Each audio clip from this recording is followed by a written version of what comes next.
Shoutout sa mga kabataan dyan. Manong ulam. O sa mga kabataan dyan, huwag kayo puro cellphone. Galaw-galaw din. Eto na, gagalaw na. Dahil sikat na sikat ngayon ng overload Hungarian sausage at gusto kong matikman, kaso malayo yun dito sa amin, gagawa na lang tayo dito sa bahay.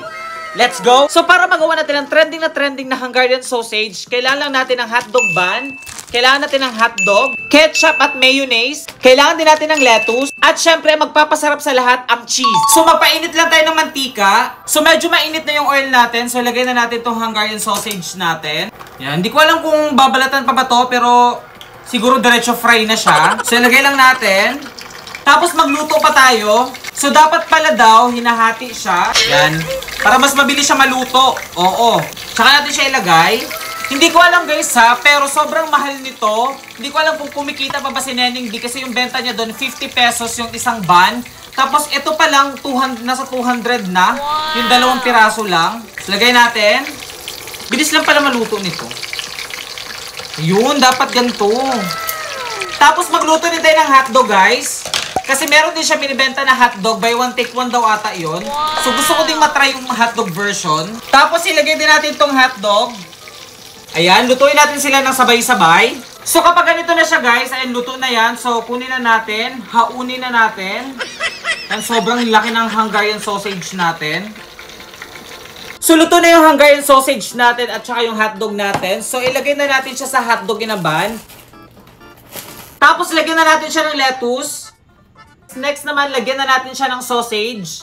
Feeling ko talaga sobrang sarap nito guys. Grabe. Kaya pala sobrang pinipilahan siya dun guys. Oo, gets ko na. Kahit hindi ko pa natitikman. Oo. So, dito naman maglagay na tayo ng hotdog. Tapos, maglalagay na tayo ng mayonnaise at ketchup.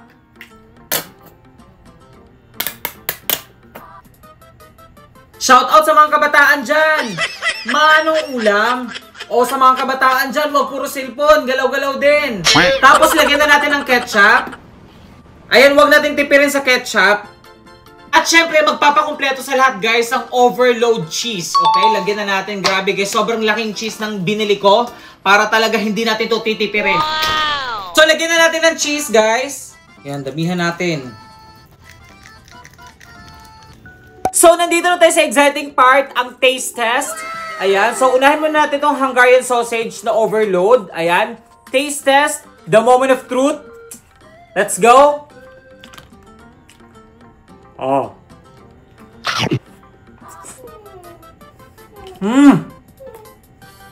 Sarap. Wow!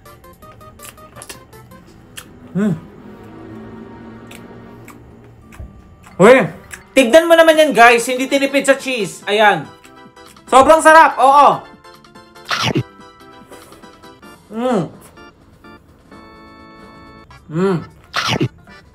Grabe guys, nabusog na ako. Isa pa lang yung kinain ko. Pero try naman natin tong overload hotdog. Ayan. Ayan, sobrang daming cheese talaga guys. Magsasawa ka talaga. Okay, taste test.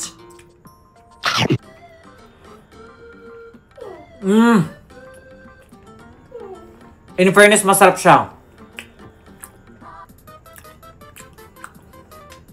Ang sarap ng cheese na to guys. Perfect combo siya. Sarap.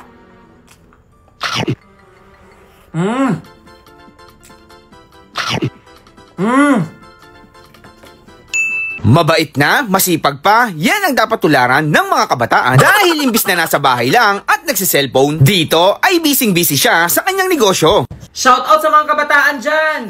Manong ulam. O sa mga kabataan dyan, wag puro cellphone, galaw-galaw din. Mabait na, masipag pa, yan ang dapat tularan ng mga kabataan. Dahil imbis na nasa bahay lang at nagsiselfone, dito ay busy-busy siya sa kanyang negosyo. Shoutout sa mga kabataan dyan.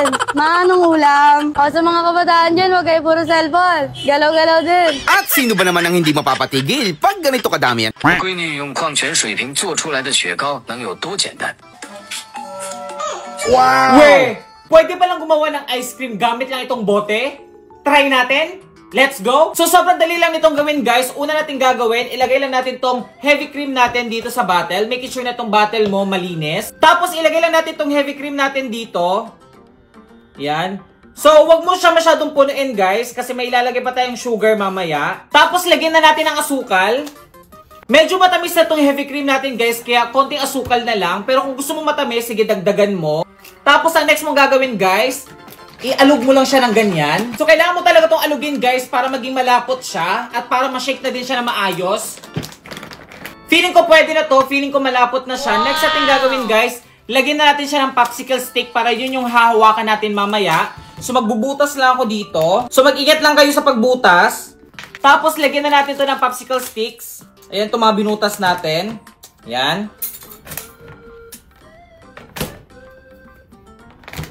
Yan, ganun lang siya kadali, guys. So, nalagyan ko na siya ng popsicle sticks, guys. Next natin gagawin, ilagay natin ito sa freezer hanggang tumigas siya. Let's go! After ilang oras, guys, matigas na din siya. So, slice na natin siya. So, ayan, gayahin lang natin yung nasa video. Wait, medyo mahirap to, ah. Yun! Ayan! Diba? Ang cute! So, ito na yung nagawa natin, guys. Nakagawa tayo ng 5. Hindi pa tapos to, guys, pero parang masarap na siya. So, next natin gagawin, guys, magme-melt na tayo ng chocolate natin para pang-coat natin sa ice cream natin mamaya. So, mas maganda daw kapag, maliliit. So, hiwain lang natin yung chocolate natin ng, maliliit na piraso. Para mamaya, mabilis lang siya mag-melt. Ubusin ko na tong isang buong chocolate, guys. First time ko tong gagawin, guys, kaya sobrang excited ako, guys. So, na-slice ko na yung chocolate natin, lagay na natin siya dito. So, nagpakulo lang ako ng tubig, guys. Ayan, so ito yung method na gagawin natin sa pag-melt ng chocolate. Ayan. Tapos, lagay na natin to dito. Halu-haluin natin. Ay, in fairness, mas mabilis nga to. Pero kung may oven naman kayo, pwede din naman, or microwave. Pero, in fairness, nag-work siya. Tignan nyo naman, guys, so, parang 1 minute lang nag-melt agad siya. Diba? Sobrang bilis lang. So, ito na yung pinakagusto ko na part, guys. Ididip na natin tong ice cream natin dito sa chocolate natin na minelt kanina. Pero bago yan, tanggalin na natin tong plastic dito. Kasi baka masama yan sa pag-dip mamaya. Psst. Tanggalin mo lang yan. So, idip na natin siya. Yan, dapat mabilisan lang to kasi nagme-melt siya. Yun. Oh! Para siyang Uy, natanggal. Wait, medyo mainit ata siya. Ayan. Silagay natin dito. Tignan nyo naman, para siyang mini version ng Magnum. Ayan. So, taste test. The moment of truth. Let's go.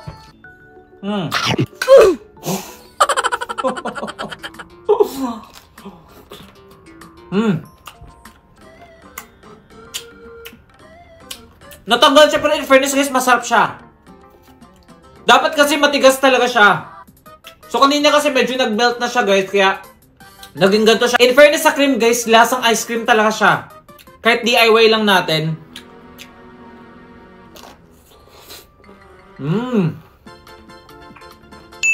Siyang laruan, oo, pero pagkain to, guys. Ayan. Okay, yung isa natumba pa. Try natin sila. Let's go. Sobrang lambot. Marshmallow nga. Did you know that if you boil a can of condensed milk, you can transform it into a rich, silky caramel that's easy and delicious? Easy and delicious. Wow! We! Papakulan mo lang tong condensed milk ng 3 oras at makakagawa na tayo ng masarap na caramel? Hindi ako niwala doon hanggat hindi ko to masusubukan, kaya ayon, try natin. Let's go! So, kailangan lang natin ng condensed milk. Isang ingredient lang kailangan, guys, para makagawa tayo ng masarap na caramel. Pero bumili na din ako ng ibang brand para makompare natin silang dalawa. Let's go! So, una natin gagawin, guys, kumuha ka lang ng malinis na kaldero. So, i-check mo yung condensed milk mo, dapat wala siyang butas. So, mas better, guys, natanggalin mo tong label niya, itong sticker. Ayan. Pero ito, guys, hindi ko siya tatanggalin para makita ko yung mga brands niya para hindi ako mahirapan mamaya sa pag-compare. Oo, pero tanggalin nyo, ha. So, sa paglagay naman ng tubig, guys, dapat 1 to 2 inches yung taas niya dito sa can natin. Pero kung hindi masyadong malalim yung kaldero mo, pwede mong ihiga yung can mo. Ayan, kagaya ng ginawa ko. Tapos tsaka mo siya dagdagan ng tubig. Dapat mas mataas yung tubig kaysa sa can. So, kapag nalagyan mo na siya ng tubig, ready na to lutuin, guys. So, after 3 hours, guys, feeling ko luto na to. Ayan, so natanggalan ko na din pala siya ng tubig. So wag nyo muna siyang bubuksan guys habang mainit pa. So i-rest nyo siya at least 1 oras hanggang sa mawala yung init niya. So ito guys, na-rest ko na to at pwede na natin siyang buksan. Sobrang clumsy ko lang kanina guys, kaya ayun, nahulog ko siya. Ayan, na-yupe. So ito muna yung una natin bubuksan. Grabe, sobrang excited na ako guys. Look. Uy! Parang na-achieve natin, guys. Parang nagawa naman natin siya ng tama. Mukha siyang masarap. Sobrang excited na akong matry ito. Ayan na. Oh, wow! Okay, guys. Mas dark lang siya ng konti dito, guys. So, try muna natin siya. Wow! Tignan mo naman yung consistency niya, guys. Sabi nila, malalaman mo daw kung okay na siya kapag inalog mo at hindi na siya masyadong yung nagalaw, yung hindi na siya liquid sa loob. So, ito, guys. Tignan nyo naman, oh. Napala guys, bumili din ako ng kutsinta kasi perfect daw to sa kutsinta. Alam nyo guys, na-realize ko lang na yung ginagamit pala nilang parang caramel sa sa kutsinta, ito din pala yun. Oo, kung hindi ko pa to napanood guys, hindi ko malalaman. So lagyan na natin siya ng palaman. So dito muna tayo sa Alaska. Ayan, so dito nila nilalagay ito. Dito naman sa pangalawang layer natin guys, lagyan naman natin ng Jolly Cow. Yan, ipag-compare natin. Tignan mo naman yung kulay, guys. So, sobrang eto masyado siyang dark. Eto masyado siyang, creamy. So, unahin muna natin tong kutsinta na may Jolly Cow. Okay, taste test.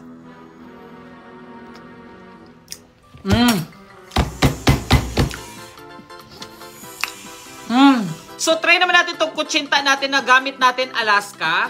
So, ito siya. So, taste test.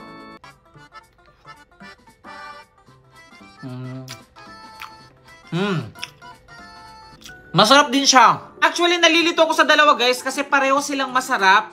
Pero kung tatanungin niyo ako guys kung sino yung pinakamasarap sa kanilang dalawa, siguro dito ako sa Jolly Cow guys kasi kung titignan niyo sa consistency guys at titignan niyo sa kulay niya, ayan, para mas malapit talaga siya sa caramel. Ayan. At saka yung lasa niya talaga guys, sobrang creamy niya at malalasahan mo talaga yung caramel. Oo. At tip lang guys, kapag hindi niyo siya naubos guys, huwag nyo siyang hayaan na dito lang ilalagay, dito nyo lang siya i-store at ilalagay sa ref kasi nasisira yung pagkain kapag nilalagay mo siya sa can na bukas na. So, ang gagawin mo, maghanap ka lang ng container, kahit anong container, tapos ilipat mo lang siya. O, diba? May instant caramel ka na for 1 month. Tignan itong trending na pagkain sa kanila, guys. Maraming ang bumibili nito dahil trending na trending to sa kanila. Meron palang lacho na sobrang haba. Dahil marami siyang nag-request guys, ngayon itatry natin siya. May ganun pala kalaking lachaw. So dahil na-curious ako, bumili din ako at kakadating lang nito ngayon. So hindi ko pala ito nabili sa Pinas guys kasi walang nagbebenta ng ganito kalaking lachaw. So pinabili ko pa to sa China guys at finally dumating na din siya ngayon. Sobrang excited na akong matry ito guys kasi first time ko lang makakatikim ng ganito kalaking lachaw. So buksan na natin siya guys kasi sobrang excited na talaga ako. So ayun guys, may nakalagay pala dito pero hindi ko mabasa kung ano to. Nakatikim na ako dati ng lachaw guys, pero maliliit lang yun na version. Pero ngayon guys, ngayon ako makakatikim guys ng lachaw na malalaki. Ito na nga siya. Look at this. Sobrang laking lachaw. Tignan mo naman kung gaano kalaki ito ho. At tignan mo guys, sobrang daming sili nito. Ayan, for sure sobrang anghang nito.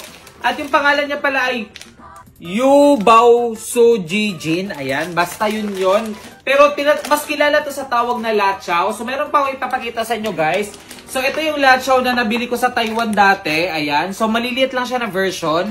Pero ito talaga guys, mas malaking version. Kaya sobrang excited na akong matry ito. So buksan na natin guys. Sobrang sealed pala niya guys. Kaya huwag kayong mag-alala. Ayan na. Ayan na siya guys. So try na natin. Feeling ko talaga sobrang anghang nito. Ayan.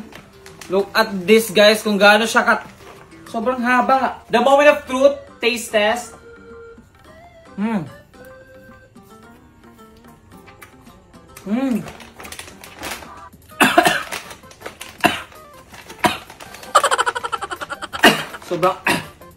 Sobrang anghang. Pero masarap siya, sobrang anghang lang. Isang kagat pa lang yun guys, pero ramdam ko talaga yung anghang.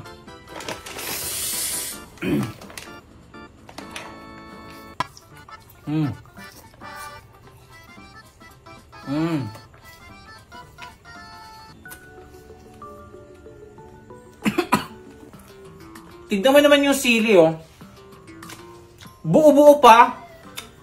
Sobrang hilig talaga ng mga Chinese guys sa mga anghang. At ito, snack lang to sa kanila. Pero may napanood ako na ginagawa nila tong ulam. Sobrang anghang lang talaga.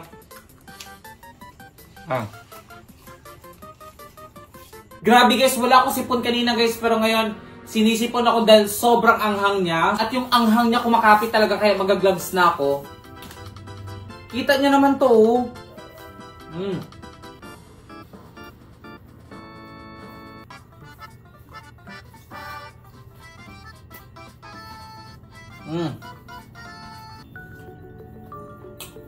In fairness, masarap siya.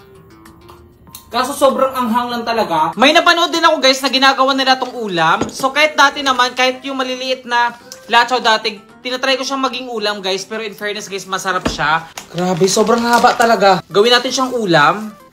Okay, para siyang ano, para siyang ahas.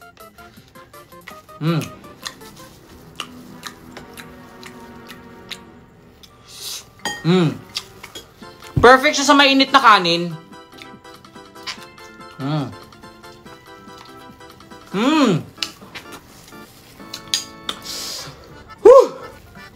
Sobrang anghang lang talaga.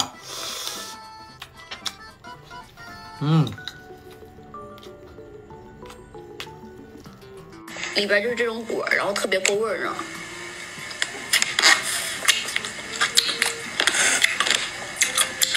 Wow! Try natin. Sobrang tagal ko nang gusto matikman tong prutas na to kaso wala akong mabili dito sa Pilipinas. Finally guys, matatry ko na din siya. Lagi ko tong nakita na kinakain nila guys. Ayan. So, ayan guys, first time ko makakatikim sa prutas na to. Para siyang lemon. First time ko tong matatry guys. Hindi ko pa siya natitikman guys, pero medyo maasim na siya sa amoy pa lang. Oo. So, ito yung itsura niya. Ayan. Para siyang maliliit na lemon, pero hindi siya lemon. Ayan. So, parang pangalan ito is Chinese peach. Ayan. Medyo maasim siya na hindi ko alam. So, pwede na daw ito kainin agad, guys. Ayan, rekta na daw. So, ayun, guys, try na natin. The moment of truth. Let's go. Ang tigas.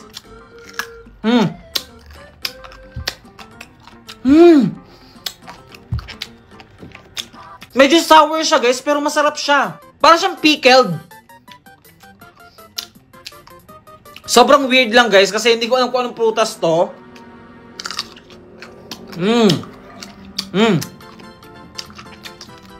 Medyo maalat siya. Pero masarap. Ganito pala yung lasa ng prutas na to. Kung mahilig kayo sa mangga guys, parang ganun yung lasa niya. Medyo maasim siya na matamis. In fairness guys, nagustuhan ko yung lasa niya. So, 4 lang yung laman sa isang sa isang pack. Ayan, ito yung tsura niya guys. So, para talaga siyang lemon or para siyang Gemelina. Mga Bisaya lang nakakaalam ng Gemelina. In fairness naman guys, nagustuhan ko yung lasa niya. Pero gusto ko siyang i-try with tahin. Kasi feeling ko perfect siya. Yung lasa kasi nito guys, medyo para siyang kalasa niya yung mangga. Na medyo maasim, na medyo sour, pero medyo matamis. Oo. So, try natin with tahin. Feeling ko perfect combo to.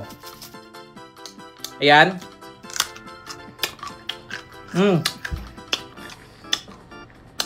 Asim. Parang umaasim na to. Ayan.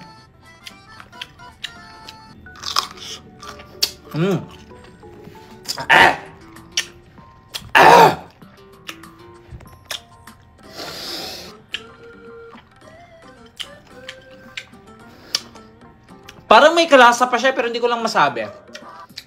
Parang siyang kalasa ng cucumber. Parang ganun yung lasa niya.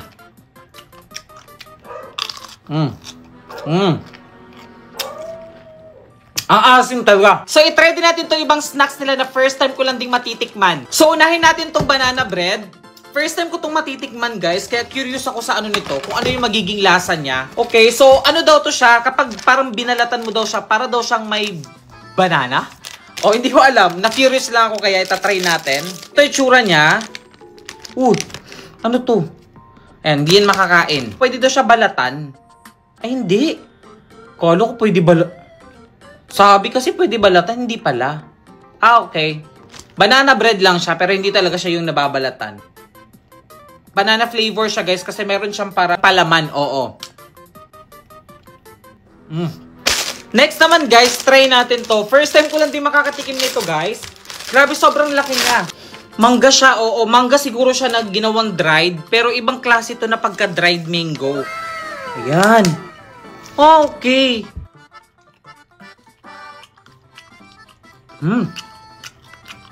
Hindi siya masyadong matamis. Feeling ko, totoong mangga to.